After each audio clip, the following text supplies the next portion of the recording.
ബഷീറിന്റെ സഭയിലെ ഒരു പ്രസംഗം ഓർമ്മയുണ്ടോ? അത്ര പെട്ടെന്നൊന്നും ആരും മറക്കില്ല. അങ്ങനെയായിരുന്നില്ലേ അന്നത്തെ പിണറായി സർക്കാരിന്റെ നവകേരള യാത്രയെ ഇന്നത്തെ പൊതുമരാമത്ത് വകുപ്പ് മന്ത്രിയായ PK ബഷീർ പരിഹസിച്ചു വിട്ടത്? പ്രസംഗങ്ങളിൽ കടുത്ത വിട്ടുവീഴ്ചയില്ലാത്ത വിമർശനങ്ങൾ ഉന്നയിക്കുമ്പോഴും ആ നാവിലെ മൂർച്ച ഒട്ടും കുറഞ്ഞിട്ടില്ലെന്ന് തെളിയിക്കുന്ന സംഭവമാണ് കഴിഞ്ഞ മണിക്കൂറിലും നിയമസഭയിൽ അരങ്ങേറിയത്. പ്രതിപക്ഷത്തിന്റെ മുനയൊടിക്കുന്ന രീതിയിലായിരുന്നു അദ്ദേഹത്തിന്റെ മറുപടി. എറണാകുളം നഗരത്തിലെ തമ്മനം പുല്ലേപ്പടി റോഡ് വികസനവുമായി ബന്ധപ്പെട്ട് ചോദ്യം ഉന്നയിച്ച് ആദ്യം എണീറ്റത് TJ വിനോദ് MLA ആണ്. നഗരത്തിലെ ഏറ്റവും പ്രധാനപ്പെട്ട റോഡുകളിലൊന്നായ തമ്മനം പുല്ലേപ്പടി റോഡിന്റെ ശോചനീയ അവസ്ഥ പരിഗണിക്കണമെന്നാണ് MLA TJ വിനോദ് ആവശ്യപ്പെട്ടത്. വിഷയത്തിൽ അടിയന്തരമായ ഇടപെടൽ നടത്തുമെന്ന് ഉറപ്പു നൽകിയ PK ബഷീർ അതിൽ സ്വീകരിച്ച നടപടിക്രമങ്ങൾ വിശദീകരിച്ചു. സ്ഥലം ഏറ്റെടുക്കുന്നതിനും റോഡ് നിർമ്മിക്കുന്നതിനും 100 കോടി രൂപ അനുവദിച്ചിട്ടുണ്ടെന്നും എത്രയും വേഗം റോഡിന്റെ പുനർനിർമ്മാണം പൂർത്തിയാക്കുമെന്നും PK ബഷീർ അറിയിച്ചു.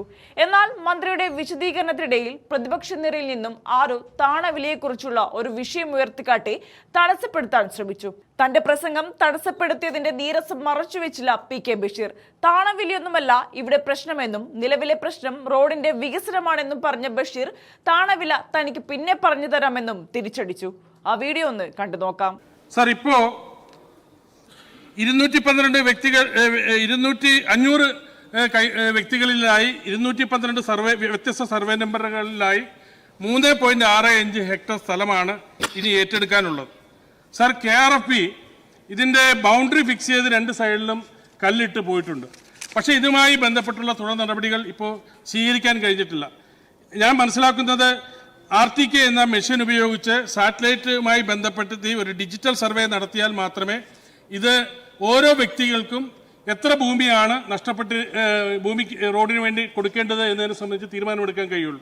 അപ്പം അതുമായി ബന്ധപ്പെട്ട് ബഹുമാനപ്പെട്ട ജില്ലാ കളക്ടർ 5 സർവേയർമാരെയും ഒരു ഡ്രാഫ്റ്റ്മാനെയും നിയമിക്കാൻ ഉത്തരവിട്ടിട്ടുള്ളതാണ്. പക്ഷേ അതിനുള്ള ആളുകളെ എൻഗേജ് ചെയ്യാൻ ബന്ധപ്പെട്ട റവന്യൂ വകുപ്പിന് കഴിയാത്തത് മൂലം ആ പ്രവൃത്തി അങ്ങനെ നിൽക്കുകയാണ്.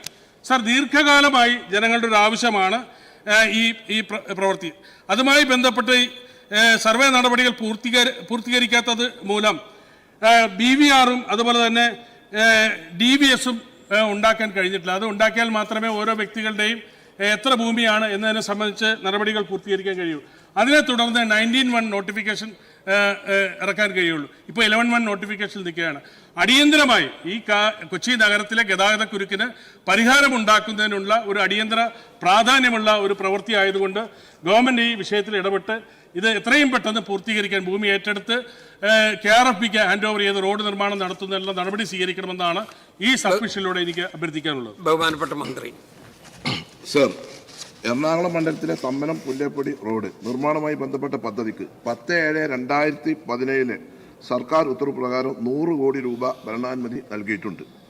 ആയതിനുള്ള സ്ഥലം ഏറ്റെടുക്കുന്നതിനായി കിഫ്ബിയിൽ നിന്നും 93.89 കോടി രൂപയ്ക്ക് സാമ്പത്തിക അനുമതിയും നൽകിയിട്ടുണ്ട്. അംഗീകരിച്ച അലൈൻമെന്റ് പ്രകാരം അതിർത്തി കല്ലുകൾ സ്ഥാപിക്കുന്ന പ്രവൃത്തികൾ പൂർത്തീകരിച്ചതാണ്. നിലവിൽ റോഡ് നിർമ്മാണത്തിന് ആവശ്യമായ ഇവിടെ ബഹുമാനപ്പെട്ട അംഗം സൂചിപ്പിച്ചതുപോലെ ഭൂമി ഏറ്റെടുക്കുന്നതിനുള്ള 11/1 വിജ്ഞാപനം പ്രസിദ്ധീകരിക്കുന്ന ഘട്ടത്തിലാണ്. ഭൂമി ഏറ്റെടുക്കൽ നടപടികൾ പൂർത്തിയാക്കി 19/1 വിജ്ഞാപനം പ്രസിദ്ധീകരിച്ച ശേഷം അതിന് സാങ്കേതിക അനുമതി നൽകുന്നതാണ്. ബഹുമാനപ്പെട്ട അംഗം എന്ത് ടാറിന്റെ വില ഇപ്പൊ വിഷയം ഇതാണ്. ടാറിന്റെ വില വേറെ അറിഞ്ഞത് കേട്ടോ. ഞാനൊരു മന്ത്രിയായ ആളല്ലേ നിങ്ങൾ. സർ, ഇദ്ദേഹം പറഞ്ഞ മാതിരി ബഹുമാനപ്പെട്ട ജില്ലാ കളക്ടറുമായി ബന്ധപ്പെട്ട് റവന്യൂ സ്റ്റാഫിനെ സർവേയർമാരെ ലഭ്യമാക്കുന്നതിനുള്ള അടിയന്തര നടപടി സ്വീകരിച്ച് എത്രയും വേഗം അതിൻ്റെ ഭൂമി ഏറ്റെടുക്കുന്ന നടപടി പൂർത്തീകരിച്ച് അതിന് കഴിഞ്ഞതിന് ശേഷം ടെക്നിക്കൽ സാങ്ഷൻ കൊടുക്കുന്നതാണ്. ശ്രീ KK